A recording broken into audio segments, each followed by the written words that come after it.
لو أنزلنا هذا القرآن على جبل لرأيته خاشعا متصدعا من خشية الله.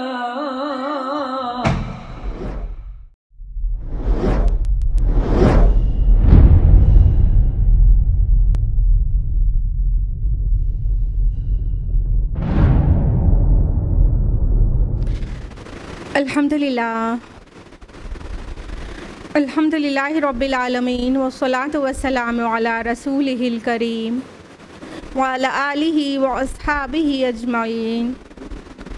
اما بعد اعوذ باللہ من الشیطان الرجیم. بسم اللہ الرحمن الرحیم. شہر رمضان الذی انزل فیہ القرآن ھدی للناس وبینات من الھدی والفرقان. بسم اللہ الرحمن الرحیم. رب اشرح لی صدری ویسر لی امری واحلل عقدۃ من لسانی یفقہوا قولی. میری عزیز سامعات، درس قرآن مجید میں آپ سبھی کا تہہ دل سے خیر مقدم ہے. السلام علیکم ورحمۃ اللہ وبرکاتہ. کیسے آپ سبھی لوگ؟ الحمدللہ. اللہ تعالیٰ سے دعا ہے کہ وہ آپ کو اچھا رکھے، ہدایت اور صراط مستقیم پر رکھے، آپ کی تمام طرح کے امراض سے حفاظت کرے اور آپ کے ایمان کی حفاظت کرے. آمین. میرے ساتھ درس قرآن میں کون سی سورہ چل رہی تھی؟ سورہ نور. کسی کو یاد ہے کہ لاسٹ ٹائم تک ہم لوگوں نے کہاں تک کیا تھا؟ جی آیت نمبر 31 تک، اور آج آیت نمبر 32 آنورڈز ہم لوگ تفصیل سے جانیں گے. پورا کانٹیکسٹ یاد ہے کہ اپ ٹو آیت نمبر 31 کیا سبجیکٹ ڈسکس ہو رہا تھا؟ یاد ہے؟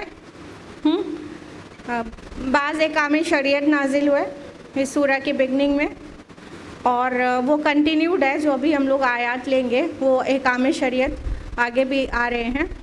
اور جو بیچ میں کانٹیکسٹ تھا عائشہ رضی اللہ عنہ پہ جو بہتان لگایا تھا، واقعہ افک، اس کی تفصیلات تھیں، ٹھیک ہے.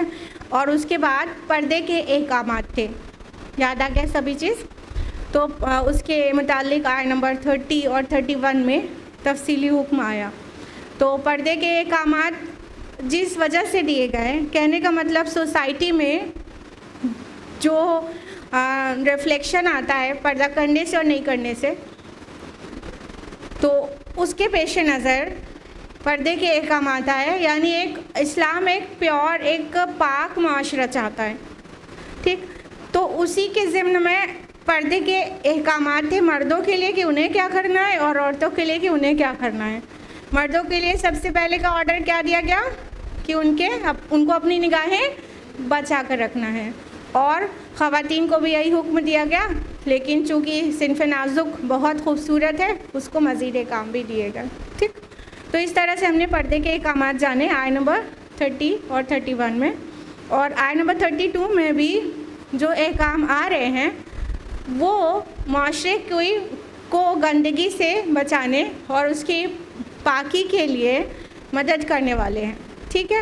تو یہ ذہن میں رکھیے کہ آنے والے جو آیات ہیں اس میں بھی آپ کو یہ بتایا جائے گا کہ اللہ تعالیٰ نے اور کیا احکام دیے کسی معاشرے میں عفت اور پاک دامنی کو مینٹین کرنے کے لیے، اور جو گندگی ہے اور فحش ہے اور برائی ہے اس کو دور کرنے کے لیے، ٹھیک.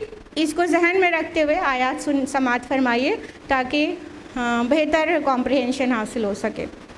سو I would like to continue from آیت نمبر 32 آنورڈز. اعوذ باللہ من الشیطان الرجیم. بسم اللہ الرحمن الرحیم.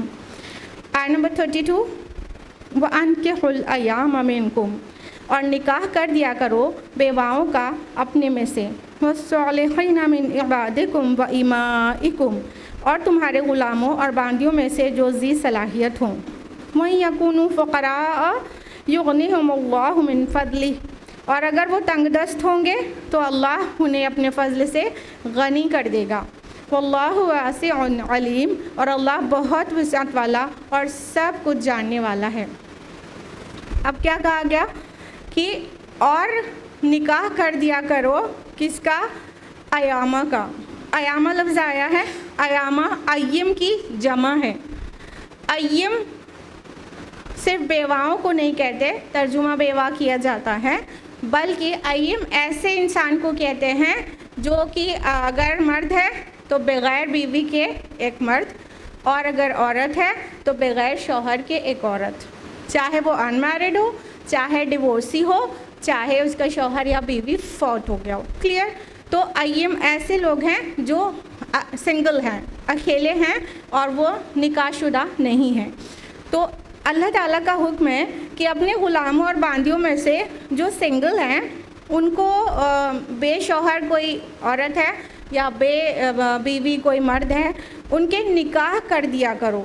اول تو سوسائٹی میں بھی ایسے کرنا ہے، یعنی چاہے وہ غلام باندی نہ ہو تب بھی اسلام ریکمینڈ کرتا ہے کہ نکاح کیا جائے. ٹھیک ہے؟ اور اگر وہ غلام اور باندی ہیں تو ان کا نکاح کرنے کے لیے ضروری ہے کہ آقا سے اجازت لی جائے. خاتون ہے، باندی ہے، کنیز ہے، تو اس کے آقا سے بھی اجازت لے کے ہی نکاح کرنا ہوگا. اور اگر کسی کنیز کا نکاح ہو جائے گا کسی کے ساتھ، کسی غلام کے ساتھ، کسی اور مرد کے ساتھ، تو پھر آقا کے ساتھ تمتع جائز نہیں ہوگا، پھر آقا کے ساتھ ریلیشن نہیں بنا سکتی. اور جو غلام ہوگا کسی کا بھی، اس کا نکاح کیا جائے گا تو اس کے آقا کی اجازت سے ہی کیا جائے گا. تو فرمایا اللہ تعالیٰ نے کہ تمہارے غلام اور باندیوں میں سے جو لوگوں کو تم ذی صلاحیت پاؤ ان کے نکاح کر دیا کرو. یعنی یہاں پہ وہ صالحین جو آیا ہے ورڈ، تم ذی صلاحیت پاؤ، صالح پاؤ، تو اس سے مراد کیا ہے کہ اگر غلام ہے وہ اپنی بیوی کو نان نفقہ دینے میں کیپیبل سمجھتے ہو تو اس کا نکاح کر دو. عورت ہے اور وہ اپنے شوہر کے ساتھ رہ کے اس کے جو فرائض عائد ہوتے ہیں اس کو پورا کرنے میں تم کیپیبل سمجھتے ہو تو ان کے نکاح کر دیا کرو. یعنی اسلام میں کتنا مطلب اس کو اہمیت دی گئی ہے نکاح کیے جانے کو. اور اکیلا انسان ہوتا ہے تو کیا ہوتا ہے، شیطان کی وسپرنگ ہوتی ہے اور اس کی عفت اور پاک دامنی خطرے میں رہتی ہے. لیکن نکاح ہو جاتا ہے تو اس چیز سے انسان پاک رہ سکتا ہے، کیونکہ اس کے اندر جو خواہشات ہیں وہ کہیں نہ کہیں سے اسے پوری ہونا ہے، تو جائز طریقے سے پوری ہوگی تو ناجائز طریقے سے خواہشات پوری کرنے کی ضرورت نہیں بچے گی. الٹیمیٹلی سماج میں، سوسائٹی میں عفت اور پاک دامنی پروپیگیٹ ہوگی. اور فرمایا کہ اگر وہ تنگ دست ہوں تو اللہ انہیں اپنے فضل سے غنی کر دے گا، اور اللہ بہت ہی وسعت والا اور بہت ہی جاننے والا، علم رکھنے والا ہے.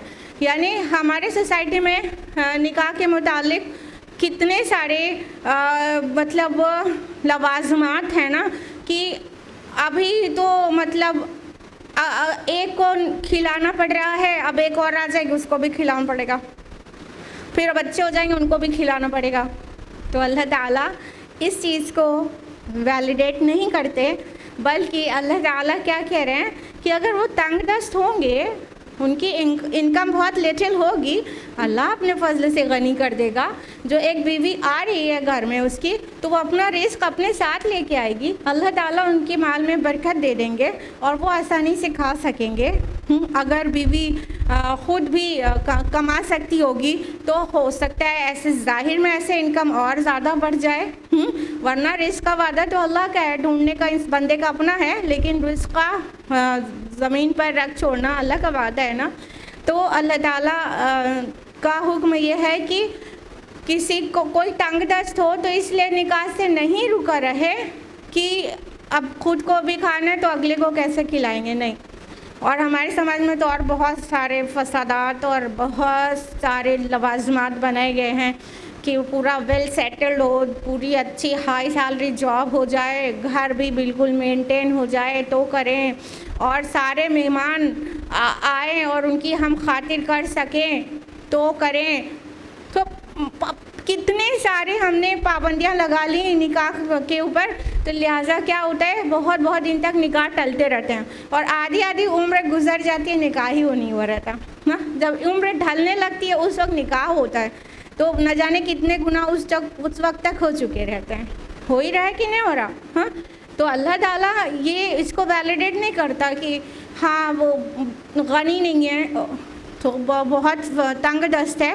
نہیں، اللہ تعالیٰ اس کی تنگ دستی میں اسے کشادگی دے دے گا. اللہ تعالیٰ کشادگی دینے والا ہے.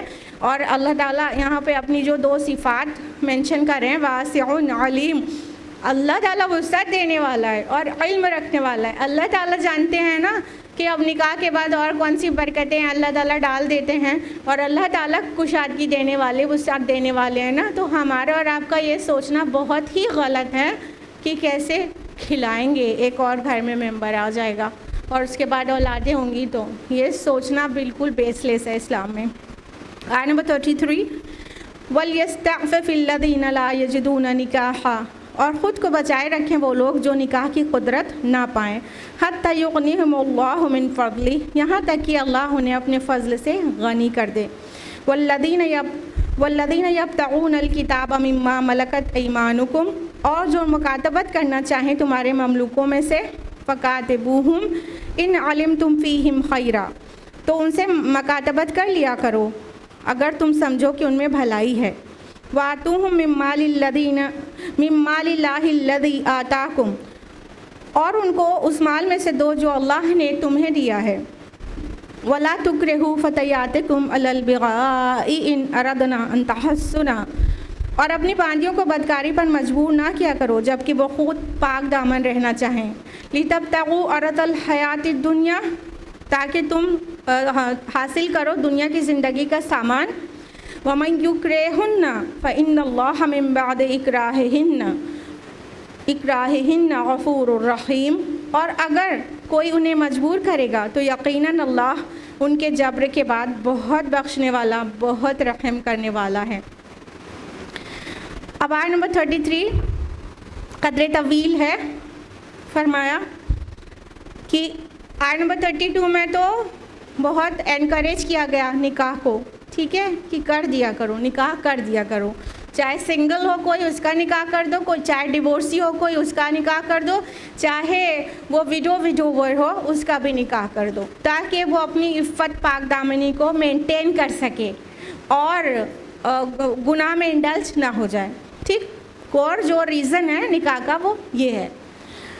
اب آیت نمبر 33 میں واضح کر دیا گیا کہ اگر جو لوگ نکاح کی قدرت نہ پائیں تو وہ کیا کریں، اپنے آپ کو بچائے رکھیں، اپنی عفت کو مینٹین رکھیں. اب نکاح کی قدرت نہ پائیں یعنی کوئی انسان ہے کہ وہ بالکل فقیر جیسا ہے، اس واقعتاً اس کے پاس ابھی بیوی کو نان نفقہ دینے کے لیے کچھ بھی نہیں ہے، تو پھر روکا گیا ہے کہ ٹھیک ہے رکے لیکن اپنی عفت کو بچائے رکھے، اپنے آپ کو گناہ میں انڈلج نہ ہونے دے. اور حدیث میں اس کا تفصیلی ذکر ہے کہ نکاح ایکچولی کیا ہے اور جو نکاح نہ کریں ان کا سولوشن کیا ہے. بخاری مسلم کی متفقن علیہ روایت ہے کہ اللہ کے رسول صلی اللہ علیہ وسلم فرماتے ہیں کہ نوجوانوں تم میں سے جو نکاح کر سکتا ہو اسے چاہیے کہ وہ کر لے، کیونکہ یہ نگاہ کو بد نظری سے بچانے کا اہم ذریعہ ہے اور عفت کو قائم رکھنے کا بھی بڑا ذریعہ ہے. اور جو استطاعت نہ رکھتا ہو اسے چاہیے کہ وہ روزے رکھے، کیونکہ بے شک روزہ آدمی کی طبیعت کے جوش کو ٹھنڈا کر دیتا ہے. سلیوشن مل گیا، یعنی it is highly recommended to get married. ٹھیک، لیکن جو اس کی نان نفقہ بیوی کا نہ دے پائیں، فوڈ شیلٹر دینے کے لیے بالکل بھی کیپیبل نہیں ہیں فی الحال، اور مہر بھی، یہ بیسک ریکوائرمنٹس ہے نا نکاح کی کہ نان نفقہ اور مہر اتنی چیز دینے لائق ہو تو بس اسے کر لینا چاہیے. زیادہ اور کم کا کوئی وہ نہیں ہے، بس اتنا دے سکتا ہو تو کر لے. اگر یہ نہیں دے سکتا ہے تو نکاح نہیں کرے. پھر اس کا سولوشن کیا ہے؟ روزے رکھنا. روزے رکھنے سے انسان کی طبیعت میں جو جوش ہے، کہنے کا مطلب اس کی جو سیکشول ڈیزائرز ہیں وہ کنٹرول میں آ جاتی ہے. تو روزہ رکھے، پھر وہ انسان زیادہ سے زیادہ کثرت سے روزہ رکھے تاکہ اس کے سیکشول ڈیزائرز انہیں گناہ کرنے پر مجبور نہ کریں. تو کتنا پرفیکٹ اور کتنا کمپلیٹ دین ہے اسلام، الحمدللہ۔ تو اللہ تعالیٰ نے قرآن میں یہی کہا کہ جو قدرت نہ پائیں تو اپنی پاک دامنی کو تو کم از کم مینٹین رکھیں، اور اگر اللہ تعالیٰ انہیں اپنے فضل سے جب چاہے گا غنی کر دے گا۔ اور غلاموں اور باندیوں کے مملوکوں کے متعلق کہا گیا کہ اگر وہ مکاتبت کرنا چاہیں تو مکاتبت کر لیا کرو۔ مکاتبت کا جو میننگ ہوتی ہے وہ اگر لٹرل میننگ لیں گے تو لٹرل میننگ تو بس لکھا پڑھی آئے گا، ٹھیک ہے، لکھا پڑھی۔ لیکن مکاتبت کی اصطلاحی معنی ہوتا ہے کہ کوئی غلام یا لونڈی، کوئی مملوک اپنے آقا کو اپنی آزادی کا معاوضہ دے کر کچھ لکھا پڑھی کروا لے تو اس کو مکاتبت کہتے ہیں۔ یعنی کہ جو بھی مال سیٹ ہو جائے آقا اور غلام کے درمیان، کہ غلام اتنا کما کے آقا کو اتنے دن میں ہینڈ اوور کر دے گا، اور آقا اس کی آزادی کا پروانہ لکھ دیں کہ ٹھیک ہے تم اتنا مجھے دے دو تو میں تمہیں آزاد کر دوں گا، ٹھیک، اس کو مکاتبت کہتے ہیں۔ تو مکاتبت کو انکریج کیا اسلام نے، کیونکہ ایکچولی اسلام یہ چاہتا ہے کہ یہ غلامی ختم ہو۔ غلاموں کو آزاد کرنے کا بھی بہت انکریجمنٹ ہے قرآن اور حدیث میں، ٹھیک ہے، اور زکوٰۃ کے مصارف میں سے ایک مصرف بھی ہے گردنوں کو آزاد کرنا، ہاں، سورہ توبہ سورہ نمبر 9 آیت نمبر 60 میں، اور سورہ لیل میں بھی ہے فک رقبہ، گردنوں کو آزاد کرنا نا۔ تو یہ گردنوں کو آزاد کرنا مطلب غلامی سے رہائی دینا غلاموں کو، یہ اس کا بہت بہت بہت انکریج کیا گیا۔ بہت سارے کفارے میں غلاموں کو آزاد کرنے کا ہے نا، ایک غلام آزاد کرنا کئی چیزوں کا کفارہ ہے۔ تو ان شارٹ یہ کہ اسلام غلامی کو مٹانا چاہتا ہے، اور الحمدللہ ہوا بھی۔ تو یہاں پہ مکاتبت کے ذریعے بھی تو غلامی سے انہیں آزادی مل سکتی ہے۔ تو مکاتبت کو بھی اسلام نے پسند کیا۔ اللہ تعالیٰ نے کہا کہ اگر کوئی غلام تمہارا مکاتبت چاہے تو مکاتبت کر لیا کرو، ریکمینڈ کیا گیا کہ کیا کرو تاکہ اس کو آزادی مل جائے۔ پھر اس کے بعد کیا کہا کہ اگر تم سمجھو کہ ان میں بھلائی ہے، بھلائی کیا کیا دیکھنا ہے، یعنی مکاتبت جب کر رہے ہو، لکھ رہے ہو، اپنی لکھا پڑھی کر رہے ہو، تو تمہیں یہ بھی تو دیکھنا ہے نا کہ وہ اتنا کما کے دے دینے پہ کیپیبل ہے کہ نہیں۔ جب یہ آزاد ہو جائے گا اور ساتھ میں وعدہ نبھانے میں کے لائق ہے کہ نہیں، جو تم سے باتیں کر رہا ہے، جو لکھا پڑھی کا وعدہ وہ کر رہا ہے، وہ نبھانے لائق بھی صلاحیت پاتے ہو کہ نہیں، اور یہ آزاد ہو جائے گا تو ایک اچھا شہری بنے گا کہ نہیں، ملک میں فساد تو نہیں کرے گا۔ یہ سارا معنی سمیٹے ہوا ہے یہ ورڈ خیر، کہ تم اس میں بھلائی دیکھو تو مکاتبت کر لیا کرو۔ تو یہ آقا کو دیکھنا ہے کہ غلام کے اندر یہ کوالٹیز ہیں اگر، تو جب وہ مکاتبت کر لے اور اپنا معاوضہ لے کے جو لکھ پڑھ دیا گیا ہے اتنا لے کے اسے آزاد کر دے، فری کر دے۔ اور فرمایا کہ اس مال میں سے جو اللہ نے تم کو دیا ہے اور ان کے اوپر خرچ کیا کرو۔ بہت طرح سے اس کا معنی بھی لے سکتے ہیں۔ اولاً یہ کہ علی رضی اللہ عنہ اور کچھ صحابہ مکاتبت میں جو اماؤنٹ آف ویلتھ ڈیسائیڈ ہو جاتا تھا اس پہ سے کچھ پرسنٹ چھوڑ دیتے تھے، 1/4 چھوڑ دیتے تھے، ٹھیک، یہ بھی ایک طرح سے مال خرچ کرنا ہے، ٹھیک، جو ڈیسائیڈ ہوا، جو طے ہو گیا، اس طے شدہ مال میں سے کچھ حصہ چھوڑ رہے ہیں تو اس کے اوپر خرچی تو کر رہے ہیں، ٹھیک۔ دوسری بات یہ کہ کوئی نے مکاتبت کی اپنے آقا سے تو دوسرے لوگ اسے پیسہ دیں، اس کو دیں، اس کی ہیلپ کریں مالی، تاکہ وہ اپنا جو ویلتھ جو اسے جمع کرنی ہے وہ جلدی جمع ہو جائے اور وہ فری ہو جائے۔ تو اس طرح بھی مال کو خرچ کرنا چاہیے غلاموں کے اوپر۔ تو ایسا کرتے تھے مسلم سوسائٹی میں، اسلامک سوسائٹی میں، کہ جب کوئی غلام اپنے آقا سے مکاتبت کرتا تھا تو باقی جو صحابہ ہوتے تھے اس کی ہیلپ کرتے تھے تاکہ وہ مکاتبت میں جو طے شدہ مال ہے، معاوضہ، وہ جلدی اس کا پورا ہو جائے اور وہ فری ہو سکے غلامی سے۔ اور فرمایا کہ اپنی باندیوں کو مجبور نہ کیا کرو گناہ کرنے پر جبکہ وہ پاک دامن رہنا چاہیں۔ یعنی اس کا یہ مطلب نہیں ہے کہ اگر باندی